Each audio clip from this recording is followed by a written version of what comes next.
The diamond tree. Charles, an 18-year-old with a mischievous glint in his eye, had always harbored a dream: to amass wealth without lifting a finger. This dream intensified after the passing of his beloved grandmother, leaving him with a gaping hole in his life and a yearning for financial security. One day, his neighbor, Uncle Tom, an old man with eyes that twinkled like distant stars, presented him with a peculiar gift: a small pouch of seeds. "Plant these in your garden, Charles," Uncle Tom advised, his voice raspy with age, "and watch them grow into a tree of diamonds." Charles, initially skeptical, was intrigued. The thought of a tree that bore diamonds, shimmering jewels effortlessly, was undeniably alluring. He meticulously planted the seeds, picturing himself a young millionaire, lounging on a yacht, his pockets overflowing with glittering gems. Days turned into weeks, weeks into months. The seeds sprouted, growing into a vibrant tree with unusual, plump fruits. But Charles, blinded by his desire for instant riches, ignored the fruits. He impatiently waited for the branches to blossom with diamonds, convinced that Uncle Tom had somehow misled him. Months turned into years. The tree continued to bear fruit, each one larger and more enticing than the last. Yet, Charles remained unconvinced. He scoffed at the idea of these ordinary-looking fruits being his path to wealth. He yearned for the spectacular, the miraculous, the diamonds. One day, Uncle Tom, his frame more frail than ever, visited Charles. He found the young man sitting beneath the tree, his face etched with disappointment. "Still waiting for diamonds, Charles?" Uncle Tom chuckled, his voice weak but filled with a gentle wisdom. Charles, startled, confessed his disillusionment. "These fruits are not diamonds, Uncle Tom. They're just fruits." Uncle Tom smiled, his eyes twinkling with amusement. But Charles, appearances can be deceiving. These fruits, my boy, are more precious than any diamond."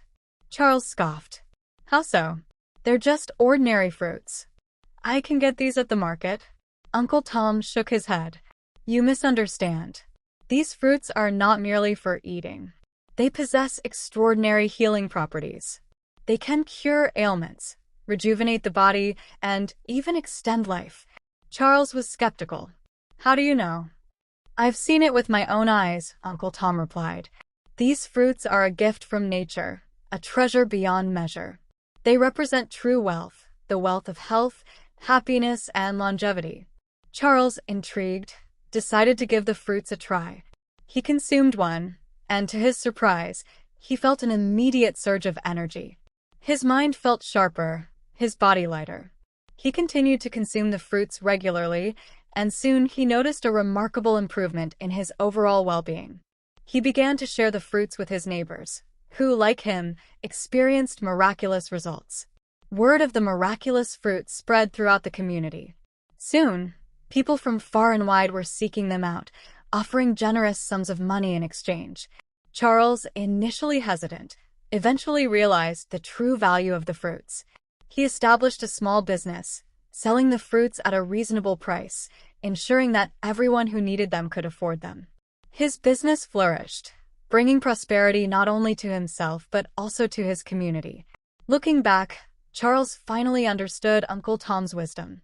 The diamonds he had so desperately sought were not the glittering jewels he had imagined, but the fruits of patience, hard work, and the realization that true wealth lies not in material possessions, but in the well-being of oneself and others. He learned that good things take time, that nurturing and cultivating something valuable requires effort and dedication. He learned that true wealth is not about instant gratification, but about building something meaningful, something that benefits not only oneself but also the community. The tree, once a symbol of his impatience and disappointment, now stood as a testament to his growth and wisdom. It was a reminder of the valuable lessons he had learned, the importance of patience, the value of hard work, and the true meaning of wealth. Charles, now a respected member of his community, often visited Uncle Tom, sharing stories of his success and expressing his gratitude for the invaluable lesson. Uncle Tom, his eyes twinkling with pride, would simply smile and say, "Remember, Charles, the greatest treasures are often hidden in plain sight."